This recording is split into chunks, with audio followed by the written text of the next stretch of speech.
Hello everyone, मैं सुमित और स्वागत है आपका हमारे और एक और वीडियो में।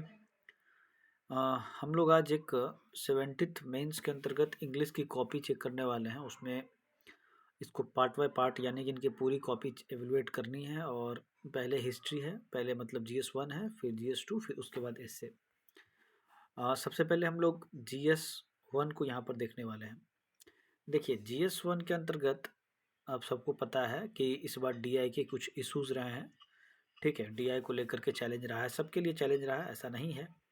जिन्होंने DI 72 आउट ऑफ 72 बना भी दिया है तो वो रेशियो वाले क्वेश्चन में उनका डाउट हो रहा है। ठीक है, और कहीं ना कहीं अगर जिन्होंने बहुत ज़्यादा मेहनत कर दी है DI के ऊपर तो उनका इनिशियल पोर्शन यानी कि आपका करंट और हिस्ट्री में जो है कुछ ना कुछ लैक हो गया है, कुछ इश्यूज हो गए हैं। वहाँ पे भी कंटेंट इनरिचमेंट नहीं हो पाया है। ठीक है, बढ़िया कंटेंट नहीं आ पाया।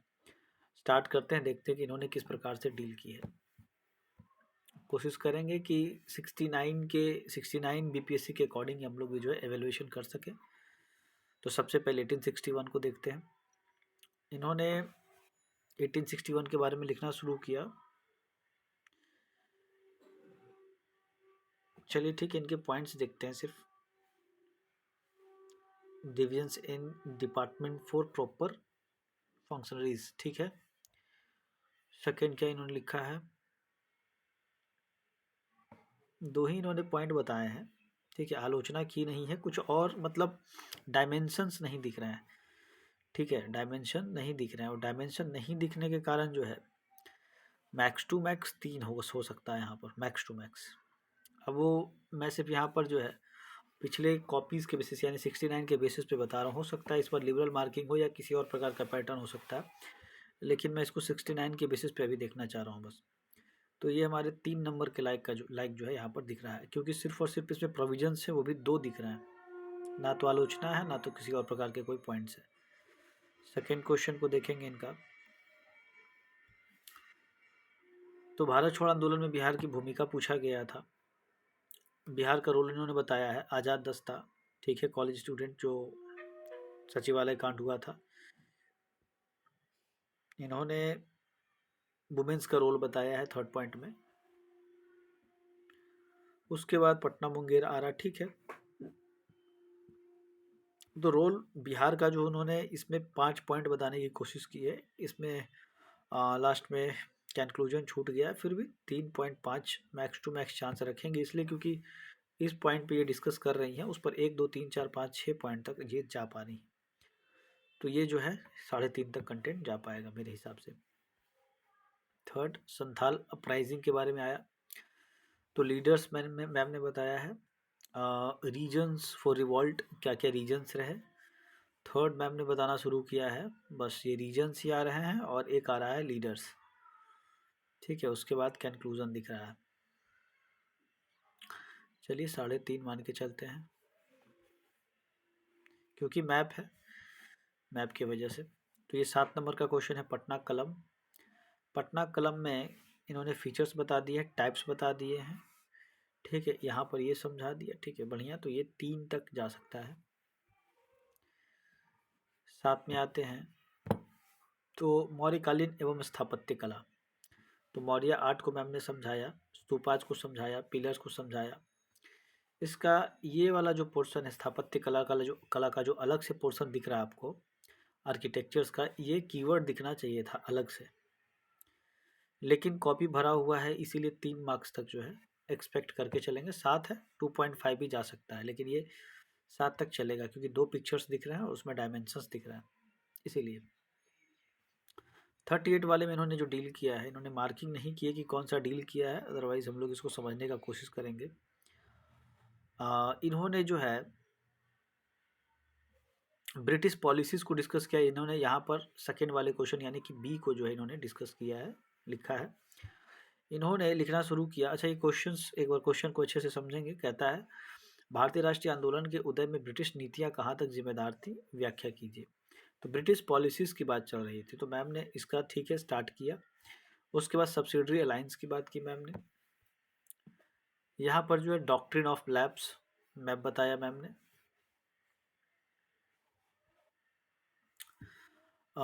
यहाँ पर मैम ने क्या लिखा है थोड़ा सा, ये समझ नहीं पा रहा हूँ क्या लिखा हुआ है, ऐसा राइटिंग है इनका। चलिए ठीक है, तीसरा ही पॉइंट कुछ ना कुछ तो होगा इम्पोर्टेंट।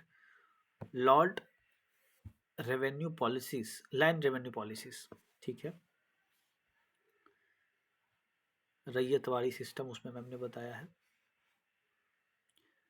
महालवाड़ी बताया है, ट्राइबल एक्सप्लॉयटेशन, ठीक है, ट्राइबल के एक्सप्लॉयटेशन को यहाँ पर मैम ने डिस्कस किया है। उसमें मैम ने 1833 यहाँ तक ये डिस्कस कर रही हैं, यहाँ से पॉइंट ठीक है। अदर फैक्टर्स रिस्पॉन्सिबल फॉर, ठीक है, नेशनल मूवमेंट, तो ये बताना कोशिश कर रही है मैम। 1813 भी ऐड कर रही हैं। सिविल सर्विसेज जो कंडक्ट करवा रहे थे उसके बारे में लिख रही हैं मैम। यूज़ ऑफ कार्टिलेज क्या है, एनिमल, अच्छा हाँ, अच्छा वो वेपन की बात चल रही है। उसके बाद ब्रिटिश जज, ठीक है, इल्बर्ट बिल की बात कर रही हैं मैम। ओवरऑल व्याख्या सही से हो पा रही है क्योंकि यहाँ पर पॉलिसीज़ की बात कर रहा था कि कैसे जो है जिम्मेदार है भारतीय राष्ट्रीय आंदोलन में। तो यहाँ होलसम बहुत सारे पॉलिसीज़ थे। लगभग मैम ने कोशिश किया है कि उसको डायमेंशन वाइज जो है लिखा जाए। इस पर बहुत अच्छा मार्क्स आने के चांसेस हैं क्योंकि पॉइंट्स दिख रहे हैं। तो 17 मेरे ख्याल से 17-16 ये बढ़ भी सकता है, ठीक है, इस पर ध्यान देना है। तो यहाँ पर 16-17 तक का जो है मार्किंग दिख रहा है। लिबरल हुआ तो वो 20 तक जाएगा क्योंकि इसमें डायमेंशंस दिख रहे हैं और डायरेक्ट क्वेश्चन था बहुत ज़्यादा इसमें। आपसे क्वेश्चंस में क्वेश्चन के अंदर क्वेश्चन नहीं था, डायरेक्ट क्वेश्चन था, इसलिए 16-17 एक्सपेक्ट कर सकते हैं। बढ़ भी सकता है और घट भी सकता है, वो अलग बात है, लेकिन हम लोग 69 के बेसिस पे भी देख रहे हैं इसको। इसके बाद की जो इन्होंने कॉपी को लिखा है, मतलब आंसर लिखा है, इन्होंने लिखा है ये वाला 3 का ए इन्होंने बनाया है, ठीक है। इन्होंने एजुकेशन नालंदा यूनिवर्सिटी से बताया है। उसके बाद कैंपस के बारे में जो लेटेस्ट हुआ था वो बताया है। उसके बाद इधर points evolutions of western education in Bihar 1847 to 1863 1917, okay okay ठीक है। पूषा पटना मेडिकल कॉलेज, इधर मैम लिख रही हैं इंस्टीट्यूट ऑफ माइंस, ठीक है। और विक्रमशिला यूनिवर्सिटी, इसका यहाँ पर इसको एलोबरेट कर रही हैं डायमेंशन वाइज। बिहार के मैप को दिखा करके कहाँ कहाँ क्या किया था। रिसेंट अनाउंसमेंट की भी बात कर रही हैं। कंक्लूजन नहीं दिख रहा है इसमें, समथिंग मिसिंग है, कुछ तो मिस कर रहा है, ठीक है। उन्होंने कंक्लूजन नहीं लिखा है। और परीक्षण करने की बात आ रही थी, इसको कहते हैं क्रिटिसिज्म, ठीक है। ये जो है ना आपका यहाँ पर एक वर्ड आएगा एग्जामिन, ठीक है। एग्जामिन का मतलब होता है पॉजिटिव प्लस नेगेटिव दोनों होता है, ठीक है। तो उसमें दिखना चाहिए था एग्जामिन में, सेकंड वाला भी एरिया दिखना चाहिए था। जैसे आपने पॉजिटिव पॉजिटिव बताया तो नेगेटिव भी इसमें बताया जा सकता था कि उनके वेस्टर्न एजुकेशन का इफेक्ट क्या होता है। तो उसको आप सेकेंड ये सब पेज में आप ऐड कर सकते थे। ओवरऑल एक आपका जो है एरिया पूरा कवर होता हुआ दिख रहा है। एक्सपेक्ट करेंगे कि 13 नंबर तक इसमें जो है 13 to 14। अब वो डिपेंड करता है कि वो चेक कैसे कर रहे हैं, क्या वो लिबरल हैं और इस तरह की चीज़ें, ठीक है। यहाँ पे ज़्यादा मार्क्स एक्सपेक्ट नहीं कर सकते हैं इस वाले में, और कम हो सकता है इसमें क्योंकि जो डिमांड थी वो फुलफिल नहीं हुई है। अपने जो है बहुत सारे पेजेस भी छोड़ दिए, कंक्लूजन भी नहीं दिख रहा है क्लियर, इसी कारणवश। पार्ट 2 में आते हैं। दिल्ली विधानसभा चुनाव के बारे में आपने यहाँ लिखना शुरू किया। ये वाला थोड़ा सा हार्ड बोल सकते हैं, पेपर का एक पार्ट था। जैसे ये क्वेश्चन जो है अपने आप में नया टाइप का क्वेश्चन था, इस पर डील करने में बहुत सारे लोगों को दिक्कत हुई है, इंक्लूडिंग मी ऑल्सो। इसमें लिखता है कि दिल्ली विधानसभा चुनाव 2025 में आम आदमी पार्टी की हार के बाद विपक्षी दलों की एकजुटता और गठबंधन की राजनीति की दिशा पर चर्चा करें। तो ये कहना क्या चाह रहा था कि दिल्ली विधानसभा चुनाव हुआ 2025 में, उसमें आम आदमी पार्टी की हार हो गई। हार के बाद की बात कर रहा है कि हार के बाद विपक्षी दलों की एकजुटता, तो विपक्षी जो हार गए हैं वो हो गए विपक्षी, ठीक है।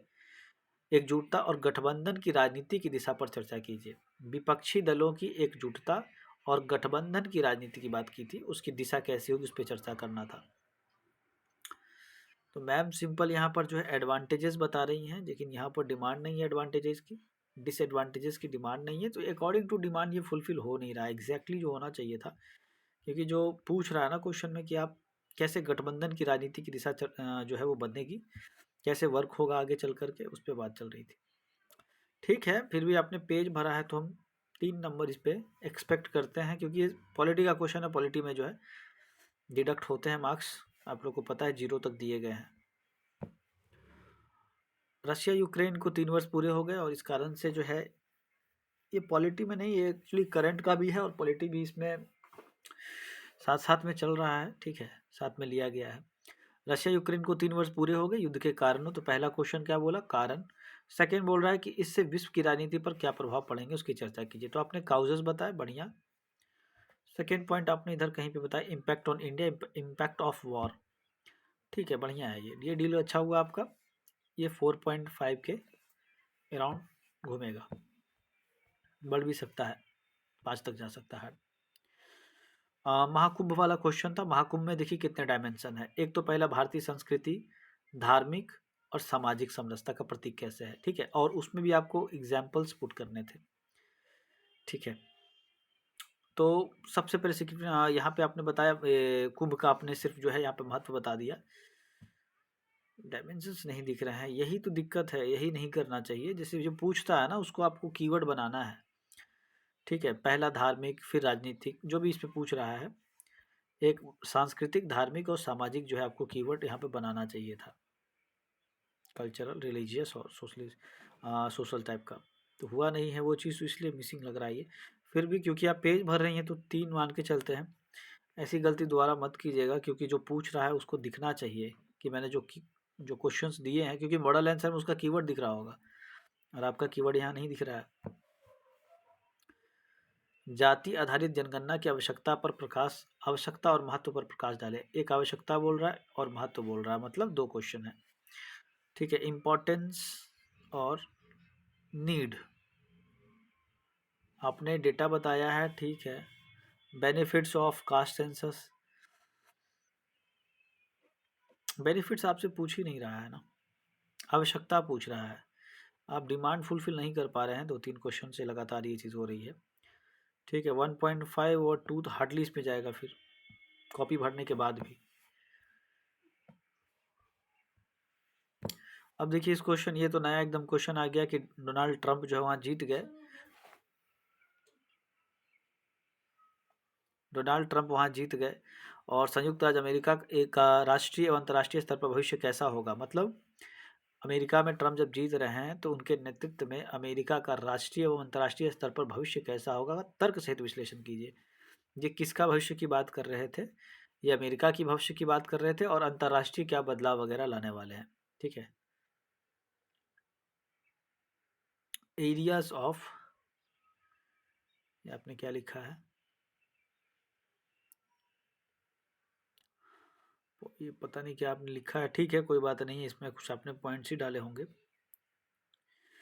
सेकेंड लार्जेस्ट हैवी पार्टी, ऐसा करके आपने कुछ लिखा है, क्या लिखा है, बहुत ये आपका हैंड राइटिंग जो है ना, पढ़ने से थोड़ा सा 2+2 डायलॉग्स हो रहे हैं। लार्ज इंडियन डायस्पोरा है। ठीक है, मेक अमेरिका ग्रेट अगेन। अब जो पूछ रहा है डिमांड पे, आप उस कीवर्ड ही नहीं बना पा रहे हैं। देखिए ना, कीवर्ड नहीं दिख रहा है इसमें, है ना। क्या पूछ रहा है कि यहाँ पर जो है इन फ्यूचर क्या क्या हो सकता है डोनाल्ड ट्रंप के आने के बाद, तो आपको एक कीवर्ड वो डालना चाहिए था। 1.5 टू हार्डली, यही सब फिर दायरा रह जाएगा अगर डिमांड नहीं आ रहा है, कीवर्ड नहीं आ रहे हैं तो। 38 पे आते हैं, आपने यूसीसी को डील किया है और सबसे पहला एक सेंटेंस था इसमें कि उत्तराखंड बन गया है पहला। इस संबंध में एक समान नागरिक संहिता को समझाना था, तो पहला क्वेश्चन है यूसीसी को समझाना। सेकंड है साथ ही से भारतीय समाज में सामाजिक, सांस्कृतिक, धार्मिक और कानूनी, मतलब 5 क्वेश्चन है। एक तो सबसे पहले आपको यूसीसी को समझाना है, फिर सामाजिक, धार्मिक, सांस्कृतिक और कानूनी, ठीक है, में क्या परिवर्तन होंगे उदाहरण सहित आपको स्पष्ट करना है। अगर ये पूरे डायमेंशन पर खेल रहे हैं तो इजीली आपको जो है सारा आ जाएगा। आपने इंट्रो स्टार्ट किया, 44 वगैरह लिखा। इम्पैक्ट ऑफ यूसीसी, प्रभाव आपने बताना शुरू किया है ऑन सोशल बेसिस। ठीक है, फिर आपने इधर on religious basis, legal basis, examples नहीं दिख रहे हैं। एग्जाम्पल्स पुट होने चाहिए थे। Favour of UCC and against. जो पूछ नहीं रहा है उसको क्यों आप बार बार डिमांड में डाल रही हैं? जैसे इसमें पूछ लिया सिंपल आपसे, जो भी पूछ रहा है कि आपने, आप ये बताओ यूसीसी के बारे में पहले बताओ, फिर इसमें जो है कैसे सोशल, कल्चरल, रिलीजियस और आपका लीगल कैसे परिवर्तन होंगे, उदाहरण के साथ आपको स्पष्ट करने थे। तो इसी पे आपको गेम मेनली खेलना था। लास्ट में आप वे फॉरवर्ड कर सकते थे, एक्स्ट्रा पॉइंट डाल सकते थे। बाकी बहुत कम लेवल पर जो है कंटेंट दिख रहा है, कंटेंट का लैग दिख रहा है आपकी कॉपी में। जो आपसे पूछा नहीं गया favour of UCC and against UCC, आपने ये बताया है। अब पॉलिटी का क्वेश्चन है तो इसमें मैक्स टू मैक्स मेरे ख्याल से 12 नंबर, ठीक है, 10 नंबर यही जा सकता है। पिछली बार 8-8 नंबर तक लोगों को मिला है, ठीक है, और वो भी बहुत कम पेज में ये लिखा हुआ है, सब छोड़ा हुआ है थोड़ा, तो इसका भी साइकोलॉजिकल इम्पैक्ट पड़ेगा। आपने एक राष्ट्रीय चुनाव को डील किया है मेरे ख्याल से, ठीक है। इसमें देखिए क्वेश्चन को पहले समझना बहुत ज़रूरी है एग्ज़ाम में जाने से पहले, कि हमें करना क्या है, वो अपनी एक स्ट्रैटेजी बना के चलनी पड़ती है। तो वन नेशन वन इलेक्शन के बारे में आपने लिखना शुरू किया, लेकिन आप इस क्वेश्चन को पढ़ेंगे तो इसमें लिखता है कि भारत के संघीय ढांचे पर इसके निहितार्थ पर चर्चा करें। तो कैसे ये फेडरल स्ट्रक्चर को प्रभावित करता है, वहाँ पे आपको पहला पॉइंट लिखना है, ठीक है। एक राष्ट्र एक चुनाव कैसे प्रभावित करता है। दूसरा, लोकसभा और राज्य विधानसभाओं के चुनाव को एक साथ कराने के संभावित फायदे और नुकसान क्या है, ठीक है। लोकसभा और राज्य विधानसभाओं के चुनाव अगर एक साथ कराते हैं तो उसके संभावित फायदे और नुकसान क्या है। मतलब टोटल दिख रहा है इसमें कि आपको 3 क्वेश्चन है, फायदे नुकसान और उधर एक जो है निहितार्थ। तो आपको यहाँ पर अब देखते हैं आपने कैसे डील किया इसको। Advantages of one nation one election आपने बताना शुरू किया, 1 2 3 4 पॉइंट। डिसएडवांटेज आपने बताना शुरू किया, फिर आपका कॉपी ये खत्म हो गया। आई थिंक आपने जो है ना अच्छे से प्रिपरेशन नहीं किया है मेंस का, मेरे ख्याल से जहाँ तक मुझे लग पा रहा है। फिर ये 10 नंबर और 8 नंबर वाला आपने कर दिया इसको।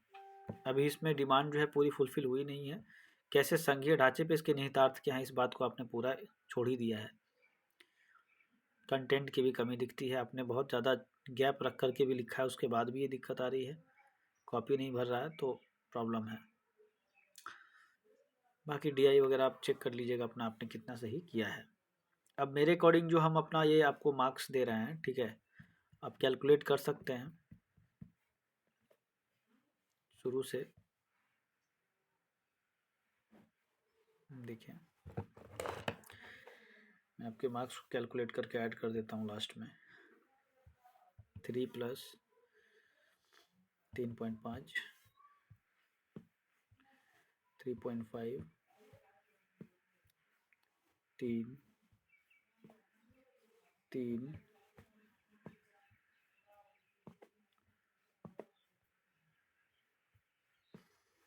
आपको 17 यहाँ पे लेना है, ठीक है। इस क्वेश्चन के लिए 14 मैक्स टू मैक्स मेरे तरफ से हमने आपको लिबरल किया है। अगर डिमांड फुलफिल हो जाता तो फिर बहुत अच्छे मार्क्स आने वाले थे आपको।